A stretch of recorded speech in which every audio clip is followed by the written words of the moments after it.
Ang pinaka-reason ko kung bakit gusto kong mag-aral is gusto ko lang malaman sa probinsya namin na nag-aral yung anak ni Rosa at ni Johnny.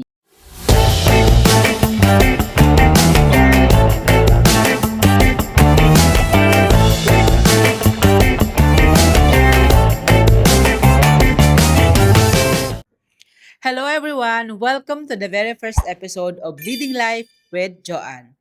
Of course, bago ang lahat, gusto ko muna magpasalamat sa lahat ng nakikinig, whether you're driving, exercising, or just taking a break. Thank you so much po. I truly appreciate it. Bakit nga ba nabuo yung podcast na to? Actually, 2020 ko pa talaga naisip po ito na mag-podcast. Ngayon lang talaga nagkaroon ng chance or ngayon ako nagkaroon ng lakas ng loob. Pero first time ever kong mapakinggan si Joy Spring sa podcast niya, nagkaroon ako ng idea na gusto ko rin maging ganyan. Kasi sobrang galing niya magsalita. Bakit ko nga ba talaga naisip na mag-podcast? So, ang main reason ko is to share my experiences, my leadership journey, my CEO journey, my mompreneur journey. Gusto ko pong ma-share yun sa lahat ng mga nanonood, especially dun sa mga gusto ring maging isang business owner. Kasi alam ko sa sarili ko na in my 10 years of being a business owner, ang dami ko pong pwedeng ma-share sa lahat ng viewers, especially sa aspiring entrepreneurs, na pwede nyong magamit sa journey nyo bilang isang business owner. But before we dive in, gusto ko po munang magpakilala. Sino nga ba talaga si Joanne? So, ako po ay isang probinsyana na lumabas ng Manila when I was 17 years old. 2 days after ko makagraduate ng high school. So, tandang-tanda ko talaga yun kasi ang dalada ko lang dito sa Maynila is SIM card. Sa panibagong episode ko na lang po yun i-share sa inyo kung bakit SIM card ang dala ni Miss Joanne. So, after po ng graduation, pumunta ako ng Maynila sa pag-aakalang mag-aaral ako, pero hindi pala ganun kadali yung buhay dito. So, to make the long story short, nagtrabaho po ako first employment ko at 17 years old is sa manufacturing company ng cleaning chemicals. And after a year, nag-decide akong mag-aral. So yes po, pinag-aral ko yung sarili ko umabot ako ng 8 years. So, I decided, actually, ang pinaka-reason ko lang naman talaga nun, medyo nakakatawa to, kasi ang pinaka-reason ko kung bakit gusto kong mag-aral is, gusto ko lang malaman sa probinsya namin na nag-aral yung anak ni Rosa at ni Johnny. Sa Bicol, pag nasabing nag-aral ka ng college, parang iba na yung dating nun. Later on ko na lang na-realize na kailangan ko talagang magtapos. Pero hindi siya naging madali yung journey ng working student. And siguro ang pwede kong i-advise sa mga bata ngayon na nag-aaral, kung pinapag-aral kayo ng mga magulang nyo at may kakayahan yung magulang nyo na pag-aralin kayo, wag nyong sayangin kasi hindi madali magpa-aral or mag-self-supporting. For my first job, 6 years ako sa trabaho ko na yon, and then 2010 nalipat ako sa isang trabaho ulit, which is sa isang real estate company. Sa real estate company na to, dito talaga nahubog yung buong ako. Kung sino si Joanne ngayon ay dahil yun sa mga boss ko sa dati kong trabaho or sa last job ko, which is sa real estate company. So, umabot ako ng 8 years doon. Doon na rin ako graduate. Graduate ako at the age of 25 and nagkaroon ako ng business also at the age of 25. Ako talaga yung isang tao na sobrang madiskarte. Lahat ng nakikita ko na pwedeng pagkakitaan, ibinebenta ko sa social media or sa mga kakilala ko. Ganun ako, talagang raketera. Hustle dito, hustle doon. Talagang kaya siguro hindi naging mahirap sa akin yung day-to-day ko kahit nung nag-aaral ako kasi marami akong sources of income. Hindi ko alam, bata pa lang ako, nando na sa akin yung parang business-minded ba. Again, paano naman yung journey ko as a business owner? My first business is laundry shop. Hanggang ngayon, may laundry shop pa rin naman po ako.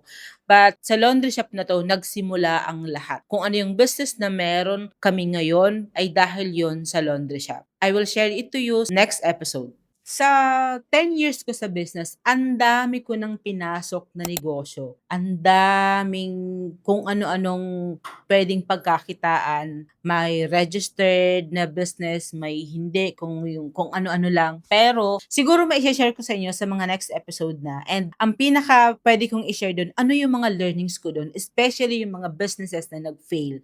Kasi hindi naman po lahat ng naitayo ko is nag-succeed. At saka yun nga rin po yung dahilan kung bakit ginawa ko 'tong podcast na 'to, to really share my experiences whether bad or good, kasi meron tayong matututunan dun. Siguro ang puwede kong i-share ngayon is ako bilang isang CEO sa almost 50 employees and also a mom, na marami siguro makaka-relate na tulad ko na nanay na nagtatrabaho and also pinipilit na maging isang mabuting ina. Hindi siya madali pero iniisip ko na lang na kung ano yung ginagawa ko rin ngayon is also because of them at para din sa kinabukasan nila. So, I'm just trying to be present sa lahat ng ginagawa ko.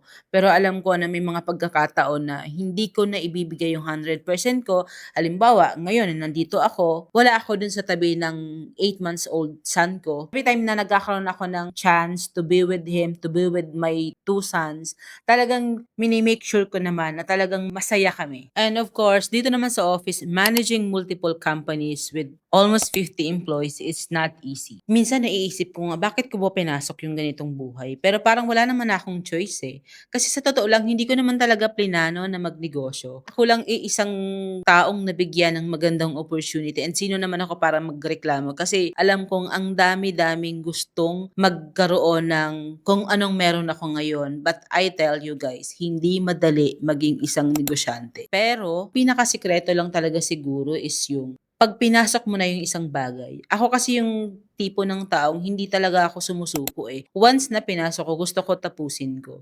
Hindi ko alam na ganito ka-challenging ang isang business owner. Pero alam ko na kaya. Nandun yung courage ko at nandun yung resiliency ko na kaya eh.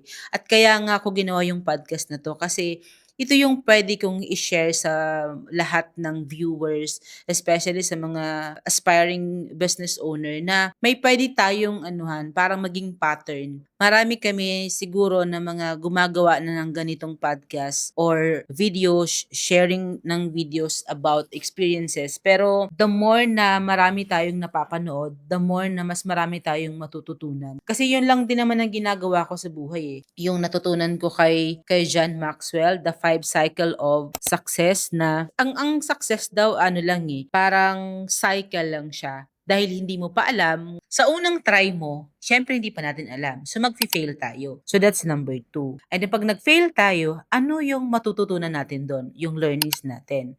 So dahil may natutunan tayo, i-improve natin. That's number 4. Then pag nag-improve tayo, gawin ulit natin. Pag ginawa ulit natin, syempre hindi na natin magagawa yung unang ginawang pagkakamali natin. So that's the cycle. Yun lang din po ang i-share ko sa inyo sa lahat ng episodes. And hopefully, magkaroon po ako ng guest dito, and sana rin ako po, magkaroon ako ng chance to guest with other podcaster din. So, I would love to see you here in my podcast. Sa lahat po ng mga gusto, willing ako makipag-collaborate to everyone, kasi ang mission naman ng company ng lahat ng tayo namin is to really help individuals or people na mag-grow. So, para sa akin, the more na nagtutulungan tayo, mas mag-grow tayo together. Maraming salamat po, at sa susunod ulit, keep leading, keep learning, and keep growing.